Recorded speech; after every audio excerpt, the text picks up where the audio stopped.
Hey guys, it's Tiger Sheu with Pacific Rim Video, and we're here at the Los Angeles Asian Pacific Film Festival with one of the awesome filmmakers here. And please introduce yourself and your film. My name is Doris, and my film is called Taxi Stories, and I'm the writer-director of it.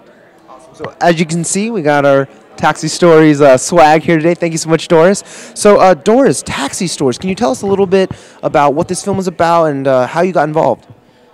The film is a mosaic film, meaning it's several different stories, interlocking stories, and it's about basically that Asia is getting more and more wealthy, but the social classes or the social divide is getting wider and wider between the have and the have-nots, which is what I've seen.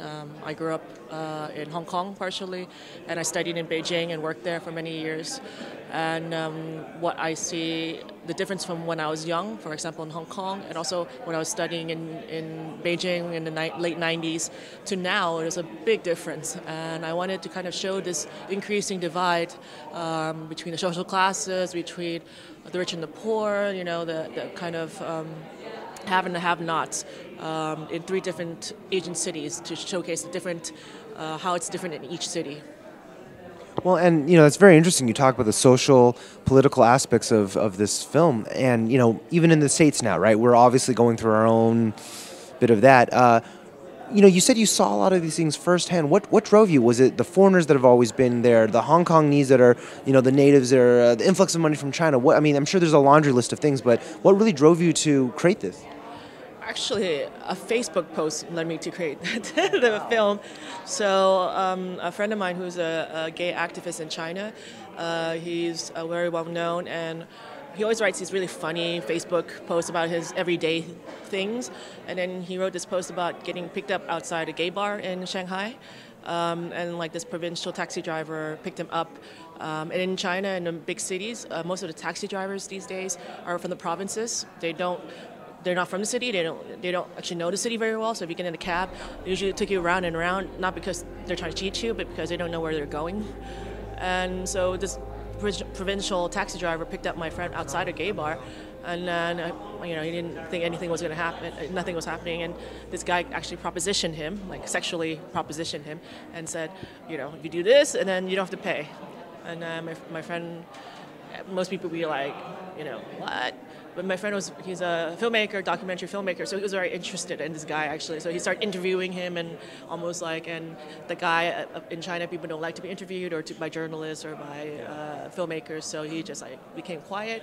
But he tried to get out, like, who is this, where are you from, what, you know, and like he found out this guy had a wife, and so I thought it was very interesting from reading this post, and it really sparked my imagination of this clash of like social and, you know, cultural, because my friend is this very stylish, sophisticated, metropolitan gay guy, well-traveled, and then there's this very provincial, you know, taxi driver who has a wife and kid, and it's, you know, basically hangs out at outside gay clubs to pick up guys. And how do these people, two people, actually interact? How can they have an interaction?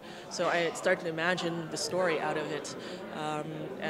So it turned out to be one of the stories in the film about this very, they call them fu or dai, which means the second generation rich of like communist officials, and they really can do anything they want, like run over people and they get away with it, you know? So yeah, I wanted to set that as one of the fu or dai with this provincial taxi driver, and what kind of relationship can come out of this. Wow, One Night in Shanghai, indeed. That song is starting to, you know, well, One night in a taxi. yeah, well, and you know, this film, as you speak, there's 3 intersecting stories. So one of them seems more on the social side. Can you tell us a little bit about, you know, the other 2, and what really drove you to do 3 of them versus just one narrative? Well, I think all over Asia, this divide is getting greater and greater, just like what I just said in Beijing, but it's also in Hong Kong, which has been a first world economy for a long time in Asia. So I actually picked the 3 to represent different types of Asian economies. Hong Kong for this first world, kind of like Tokyo, Hong Kong, Korea. Yes, then Beijing as a supposedly communist city, which is not really communist anymore, and then Southeast Asian country as represented by Indonesia, Jakarta, as this kind of upcoming Southeast Asian tiger economy. And so in each city there are these all kinds of beautiful, interesting stories of people coming together, overcoming these obstacles of social class difference and wealth to connect with each other. And I wanted to tell that story. And I find it so interesting that the medium they're using to discuss is with the taxi stories. I know that was kind of a launching point, but even in media, right? There's De Niro in Taxi Driver, even Judd Hirsch and Tony Danza in the Taxi TV show. There's a reason. Yeah, and can you go in a little bit about why that symbolism is there? Yeah, I think for me personally, I always am so interested in taxis because I feel like that's like the one place that everyone is equal. Because you go in a taxi or Uber, and then it doesn't matter who you are or that guy is. Sometimes you end up talking about all kinds of personal things, like like your miscarriage or your whatever, and the taxi driver or the Uber driver tells you different things too, and you actually honestly make a strange human connection in like one taxi ride, and it doesn't matter who you are, and I actually really wanted to show that kind of intimacy and people from different backgrounds, from different places, making that connection. And taxis are ubiquitous in Asia, of course. You go anywhere, you can hail a taxi, and it's been a part of the social fabric of almost all of Asia for so many years. So, but it isn't like you go in there, and indeed that is the one place you can equalizer of people. So I thought so many interesting stories can come out of that. So I thought if I can show a few of them, and also show the difference between the countries in Asia, and this kind of human element, that's why I wanted to show. And can you talk a little bit about the cast? Because there seems to be a huge juxtaposition of the old, the new. I mean, some of the stars you have involved, it's amazing. How did that process happen? How did you make this selection, and how did they get involved?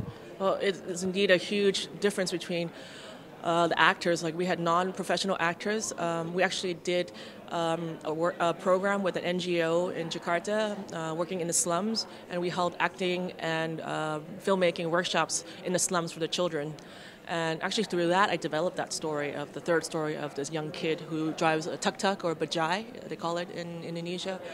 And so we actually ended up casting some of those people from those workshops, like just people in the slum.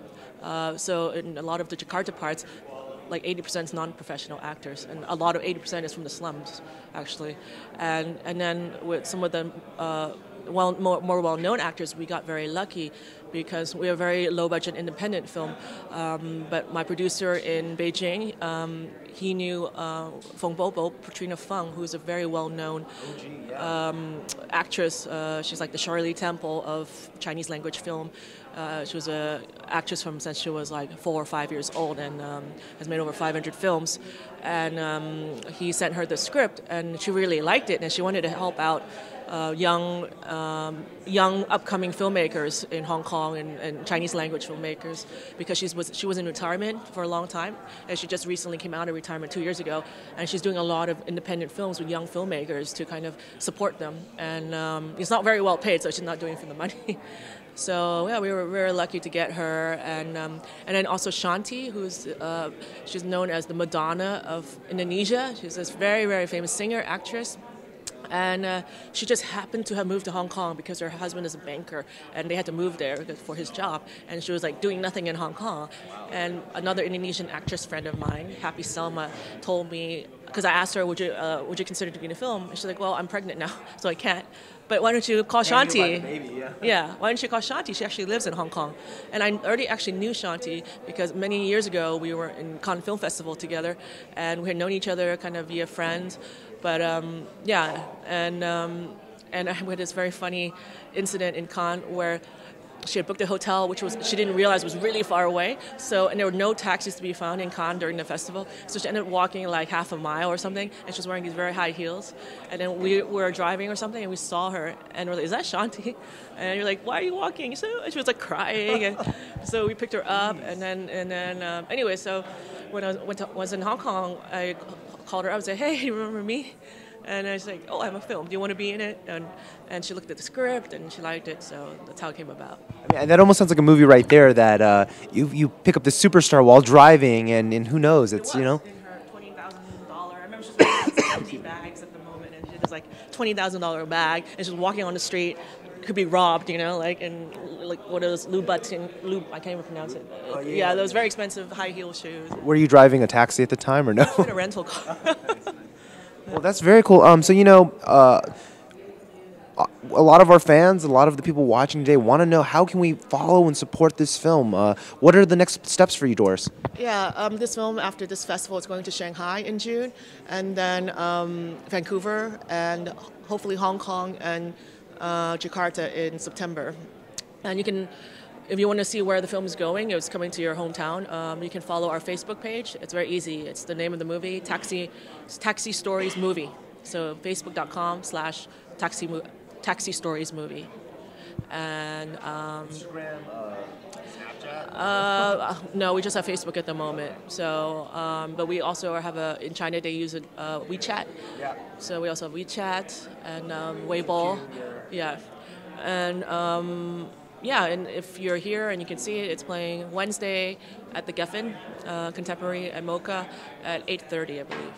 And is there anything you'd like to leave us with in our audience? How to support, I think this is a wonderful festival. You guys are very lucky to be in LA to have this kind of festival. I mean, this festival actually supported my filmmaking career when I was a student at UCLA and AFI. So I studied here for 6 years, and VC, as it was known then, supported my earliest short films from school. And actually one of my most important mentors in my kind of creative life was Linda Mabalot, who was one of the a former executive director of VC.